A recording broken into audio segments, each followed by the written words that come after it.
Hello, and welcome to Out and About. I am your host, Janet Michael. Show is brought to you by the River 95.3. Every single month, we try to teach you something, try to teach me something, and hopefully we all learn something in the process. Today, we're going to be cooking in the kitchen with Devin Smith right here at Blue Ridge Technical Center. So come on along, and let's head to the kitchen.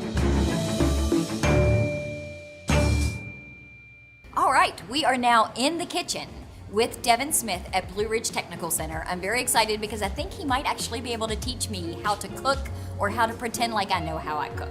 So I'm very happy to introduce Devin Smith. He is here with the Blue Ridge Technical Center. And Devin, tell me a little bit about the center here, what you do, and how you do it with the kids, quite frankly. Well, Blue Ridge Technical Center is pretty much a CTE program, Career Technical Education School, that allows students that maybe not be going straight to college, but might be going to an IT school or just a trade school. On average, I have roughly about 40 kids a day, usually 11th to 12th graders, and they'll do a semester full of culinary arts. The basics, one-on-one hygiene, concepts of cooking, herbs, spice marriage, all types of different types of foods, and just being familiar with the food knowledge and just the vocabulary of the food in the kitchen. So you've got everything kind of laid out here. You have assured me that it's all very simple and easy and that even a preschooler could make it because that's kind of my level. So what are you gonna make for us today? I know this is pretty much gonna be a holiday appetizer that was actually presented to me. During the holidays, we're sick and tired of turkey, ham, green beans, mashed potatoes. So I'm trying to take everybody that's on vacation on the holidays. We're just gonna do a basic jerk chicken and bacon wrapped pineapple skewer today. It's pretty much full of flavor, easy to build, and who doesn't like chicken? What we'll do, we'll start out with the marinating of the chicken. And then once we do the marinating of the chicken, I'll show you the components that go into the chicken for the marinade. And then we'll go into the building process. As you see, there's different cutting boards on the table here, so we don't want to cross-contaminate anything. So I'm gonna kind of go to different stations. So I'm gonna start on this end here and get the chicken marinated. And then once I finish there, I'll wash my hands, of course, come back and do some cutting of the vegetables and the other building process of the skewer. And then I'll come back down here between the wrapping of the bacon and around the pineapple. And then we'll go to the whole building process of it. And then we'll throw it on the grill, we'll make it hot, and then you guys can eat. So there's a method. Method to my madness, most definitely. I like that. Yeah, you gotta have it. If not, the whole kitchen will blow up, pretty much. Yeah, definitely. All right. Chicken's probably one of the most tedious products because it's time temperature control on it. So once you get your marinade on, while you do everything you just want to kind of get it in the refrigerator a little bit. We're gonna work with chicken tenders today. Chicken tenders are a good product because they are where they are. They're tender, you know what I'm saying? So, and they actually will soak up a lot of good flavor when you're in your marinade fast too. So traditionally, this recipe calls for 12 tenders. It pretty much makes 12 skewers. We'll start with 2 tenders here. Along with that, we're gonna start out with a little bit of olive oil. It's like a tablespoon of olive oil, roughly. All right, then we have a tablespoon and a half, or a tablespoon and a tea of pineapple juice. That's your acids. That's gonna help break the chicken down a little bit for you. Then we're gonna go a little bit of garlic salt, maybe like a teaspoon of garlic salt. Fresh thyme. Fresh thyme is always good. The oils come out really well. Any type of Caribbean dish. You'll find thyme in a lot of the dry blends that are in a lot of jerk and Caribbean Cajun dishes. So add a little fresh thyme. A little S&P. S&P will go last. It's always good to season up stuff later. And then we got the good jerk. Jerk seasoning, you can find different kind of renditions of jerk seasoning already to come. Along with that, I put a little bit of allspice in it. So I did roughly about a teaspoon of jerk seasoning and a teaspoon of allspice. Allspice is a beautiful blend of it's a cinnamon, nutmeg, a little clove, and it's actually full of flavor there too. I love allspice. Yeah, it's the season too. You know, allspice. That's one thing you can remind you of the holidays easily with the allspice. So I'm a hand man. Make sure your hands are clean. But I always incorporate my stuff with my hands. Culinary school, they tell you if your number one tool, everybody's like, oh, it's a knife. No, it's your hands. Your hands is the number one tool that you have in the kitchen. So I'm gonna incorporate this. Always feel as if your hands can actually get all the nooks and crannies, you know what I'm saying, that a spoon and the tongs can't do. So we're just kind of let that sweat in here a little bit. Make sure, and with your hands, you can actually mix up your marinade along with the mixing of the chicken. Beautiful thing. We're gonna kind of just let that sit in that, and we're gonna go and I'm gonna just put this in the refrigerator real quick. Okay.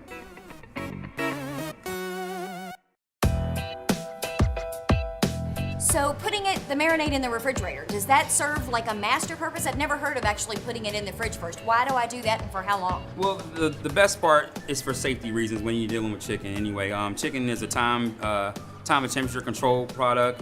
If you don't put chicken in, caught in a danger zones anywhere between 41 degrees and 135 degrees, foodborne illnesses will grow on it and causes salmonella and all that good stuff. So you gotta make sure you gotta protect yourself. You don't wanna hurt anybody or yourself before you eat any good food. So awesome. Yeah, well, now it's been refrigerated, what do we do? Yeah, we're gonna build now pretty much. So everything's ready to go.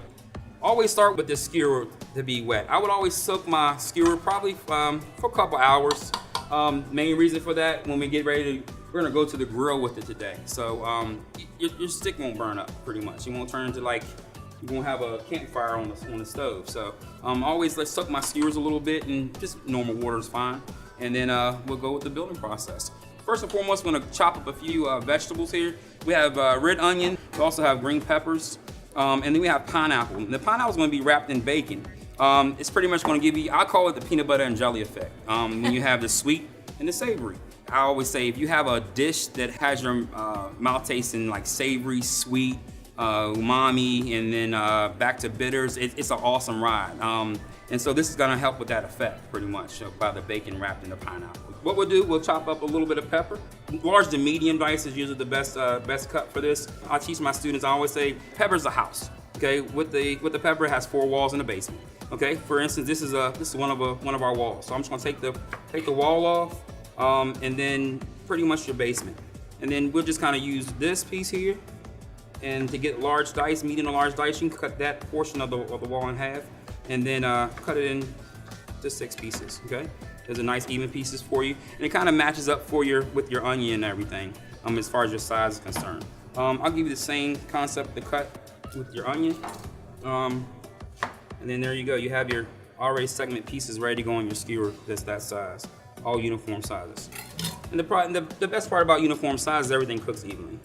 You won't have a big piece of that, small piece of that, and something's burning while that thing's not even cooked yet. At this point in time, we're pretty much ready to build. So I like to put the pepper on the bottom because it actually acts as a cup almost. Like anything that drops, it's like a cup, and all the juices can drop into a cup. And then pretty much I'll go with the bacon and the wrapped pineapple. With this, all you're gonna do pretty much is you're gonna cut the bacon in half and just use a half a strip for 1 pineapple chunk. Okay. Can I use 2 strips? Yeah, most like bacon. You can use this whole wrap if you want to. Look, I'm not gonna tell anybody. You're good. You're good. You're being the comfort of your own kitchen too, so help yourself. We'll go pineapple wrapped bacon. Then I'm gonna jump back over here to this marinated chicken product, which looks like you can see that it's actually got a lot of time on it. Really, the longer the better, but I guarantee you can do it the night before, or you can even do it that morning before you go to do your skewer. That way you can get it out the way and kind of forget about it. I'm all about that. Yeah, me too, definitely. We're gonna do 1 tender per skewer. As you can tell, the tenders are nice and long anyway. Kind of get it on there so it's not going anywhere. And then we'll just cap it off with the onion. Just kind of keep it on, pretty much. Nothing crazy. Just a lid. That's all it takes. Okay. And then, super important, just make sure your grill is smoking hot. You know what I'm saying? Pretty much, if your grill's not hot, it's just gonna kind of stick to it, and it's gonna take forever, and it won't seal it all properly the way you want it to. Okay. And then at this time, what we'll do, we'll grill it on 2 sides, and then if you don't have a grill plate for your house or a grill outside, you can also easily just put it in the oven. I would just probably put another brush some olive oil on the whole skewer, and then put it on a sheet tray and stick it in the oven until it's completely done. Okay?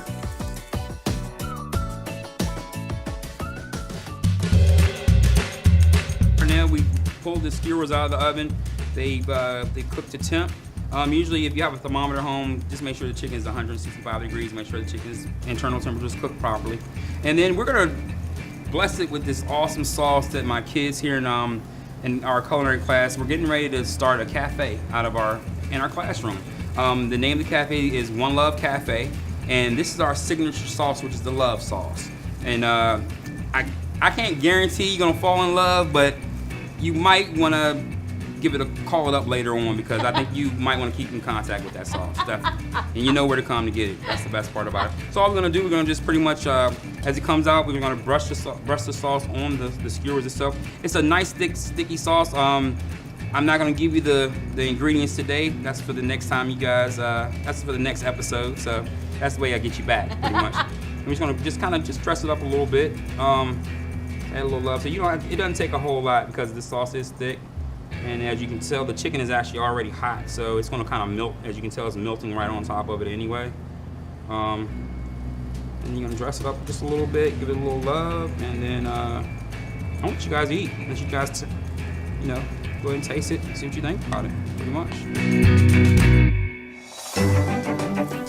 Thank you. I mean, this looks delicious. Thank you. I cannot wait Appreciate it. until we get to start eating it here in a second. Thanks for coming, definitely. My Absolutely. pleasure. You are a fabulous teacher. Thank you very much. I try. I want to tell everybody who's watching this, I'm pretty sure I could do this. I think you knock it out. And if you need any help, just give me a call. So I can come back here and try this all over again. Mi casa, su casa, the cocina, that is. Yes, I'm not very good at cooking anything at all, but I am pretty sure I could do this. And I'm pretty sure you could probably do it if I could do it. So thank you. I really appreciate it. Thank you very much.